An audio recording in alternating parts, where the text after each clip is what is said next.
Mirai movie చూస్తే గాన మీరు చింపేసుకుంటారు అంగి. ఇది ఎందుకు అంటున్నానంటే మనకి స్టార్టింగ్ లో ఆ యొక్క పక్షి ఎంట్రీ ఉంటది. ఆ పక్షి పేరు వచ్చి హలో గాయస్ మిరాయి మూవీ అనమాట. మిరాయి మూవీ చూస్తే గాన మీరు చింపేసుకుంటారు అంగి. ఇది ఎందుకు అంటున్నానంటే మనకి స్టార్టింగ్ లో ఆ యొక్క పక్షి ఎంట్రీ ఉంటది. ఆ పక్షి పేరు వచ్చేసి మీరు గెస్ చేస్తారా? సంపంగి అనమాట. సో ఆ సంపంగి పక్షి దగ్గర మనకి ఆ యొక్క తేజ సజ్జా గారి ఎంట్రీ ఉంటుంది. దానికి ఒక బ్యాక్గ్రౌండ్ మ్యూజిక్ అందించారు చూడండి, అస్సలు మన మైండ్ లో నుంచి పోదనమాట. ఇంకా అలాగే మంచు మనోజ్ గారి యొక్క కత్తి ఉంటది. ఆ కత్తి యొక్క పవర్స్ అన్నమాట. మొత్తం ఇక్కడ రచించిన గ్రంథాలని ఈ యొక్క మంచు మనోజ్ గారు దక్కించుకోవాలనేసి పోరాడుతూ ఉంటారు. అతనికి దక్కకూడదనేసి యొక్క తేజ సజ్జా గారు పోరాడుతూ ఉంటారు. మంచు మనోజ్ గారి యొక్క ఎంట్రీ కూడా ఆ యొక్క బ్యాక్గ్రౌండ్ సీన్ ఎలా ఉందంటే గానం అంత అద్భుతంగా ఉందన్నమాట. అండ్ 30 కోట్లతో తెరకెక్కించిన ఈ యొక్క మూవీ విఎఫ్ఎక్స్ దాదాపు మనకి ఆదిపురుషు యొక్క కొల్లగొట్టాయని కూడా చెప్పచ్చు. అండ్ మనకి ఇక్కడ ప్రభాస్ గారి యొక్క బీజిఎం బ్యాక్గ్రౌండ్ స్కోర్ అండ్ వాళ్ళ వాయిస్ ఓవర్ ఇచ్చారా అండ్ ఆయన ఎంట్రీ ఉంటుందా అనేసి చాలా వరకు అడుగుతూ ఉన్నారు. అదొక మనకు పాయింట్ గుర్తుపెట్టుకొని నేను లాస్ట్లో చెప్తాను.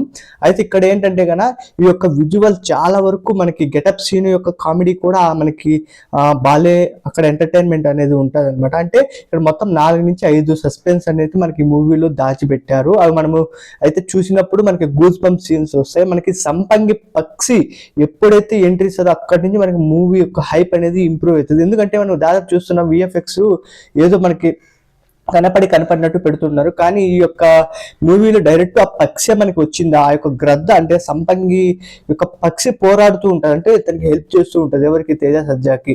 అంటే ఎవరికి నుంచి? ఆ యొక్క మంచు మనోజ్ నుంచి కాపాడడానికి పుస్తకాలు, అంటే ఈ పుస్తకాలు అతను దక్కించుకోవాలని ఇతను దక్కకూడదు అనేసి ఈ యొక్క మూవీ సీన్ అంతా కూడా సాగుతూ ఉంటుంది.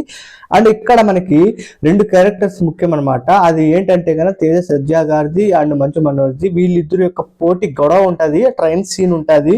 అండ్ వీళ్ళ యొక్క పవర్స్ ఎలా యూజ్ చేస్తారు అనేది అసలు మొత్తం అంతా కూడా కాన్సెప్ట్ అయితే కనుక బ్యూటిఫుల్ అనమాట. అండ్ ఇక్కడైతే కనుక మనకి గూస్ బంప్ సీన్స్ అనేవి చాలా దాచిపెట్టారు ఇక్కడ లోపల. అంటే చెప్పింది ఒకటి, చెప్పకూడని కూడా లోపల అయితే మనకు ఉన్నాయి. ఈ మూవీ చూసిన వెంటనే మనకి ఎక్కువ కూడా మన కళల్లో ఉండిపోయేది ఏంటంటే కనుక మనకి సంపంగి అనమాట. ఈ పక్షి, ఇలాంటి పక్షి ఎందుకు మనకి హెల్ప్ చేస్తారంటే మనం నిజాయితీగా ఉన్నప్పుడు ఇలాంటి పక్షి హెల్ప్ చేస్తారనేసి ఆ మూవీలో అనేది చెప్పారు. అయితే గన ఈ మిరాయి మూవీ ఓవరాల్ గా మనం చూసినట్టయితే కనుక 30 కోట్లలో తెరకెక్కిన ఈ మూవీ 300 కోట్లు పెట్టినప్పుడు ఎట్లా ఉంటుందో అలా తీశారనమాట డైరెక్టర్. అండ్ ఈ కాన్సెప్ట్ కూడా నార్మల్ గా మనం చూసినట్టయితే కానీ ఇప్పుడు జస్ట్ మన విఎఫ్ఎక్స్ తో పోలిసి ఇక్కడ విఎఫ్ఎక్స్ ఎక్కువ యూజ్ చేయడం జరిగింది.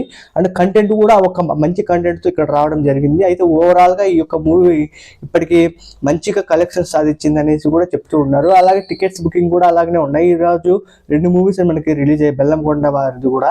అయితే ఇక్కడ మనం చూసినట్టయితే మిరాయి మూవీకి హైప్ ఇస్తున్నారు. ఎందుకంటే కనుక మనకి ఏదైనా కాన్సెప్ట్ నచ్చిందంటే కనుక అది ఒక రామాయణం నుంచి తీసుకున్న పాత్ర మనకి రాముడిది, ఆ యొక్క కాన్సెప్ట్ తో వచ్చారు కాబట్టి చాలా మంది ఈ యొక్క మూవీకి వెళ్ళడానికి ఇష్టపడుతూ ఉన్నారు. అయితే కనుక మిరాయి మూవీ నేనైతే చూసి వచ్చాను. అయితే చూసి వచ్చిన వెంటనే కూడా రివ్యూ ఎలా ఇవ్వాలి అనేసి చూస్తుంటే మీరైతే చింపేస్తారు బట్టలు. అయితే మిరాయి మూవీ ఎంత హిట్ కొడుతుంది అనేసి నేను అనుకుంటున్నాను. ఎందుకంటే అంత మంచిగా, అంత గ్రాఫిక్స్, అంత బీజిఎం, ఎలివేషన్స్ అన్ని కూడా హైప్ ఇచ్చాయి. నేను చూసినప్పుడల్లా కూడా నాకు ఒక్కొక్క సీన్ గూస్ బంప్స్ అనేటివి వచ్చాయి అనమాట హ్యాండ్స్ పైన. ఇంకా మీరు వెళ్ళి చూస్తే కూడా మీకు ఎలా నచ్చుతుంది అనేసి నేను చెప్తాను. కన్ఫామ్ గా మీకు నచ్చుతుంది. మీరైతే గాన ఆ యొక్క పక్షిని గుర్తుపెట్టుకుంటూ ఉంటారు. ఆ పక్షి పేరు మీరు ఎప్పటికీ మర్చిపోరు, సంపంగి అనేసి. ఈ సంపంగి గురించి తెలుసుకోవడానికి మీరు వెళ్ళాల్సిందే మూవీకి, చూడాల్సిందే ఆ మూవీని. అయితే మిరాయి అంటే గన మనకి గుర్తొచ్చేది సంపంగి అండ్ రాముడు. ఒకసారి వెళ్ళండి భయ్య, వెళ్ళి చూడండి.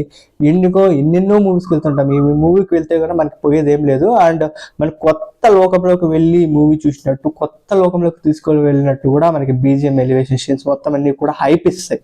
ఒకసారి వెళ్ళండి, ఓకేనా?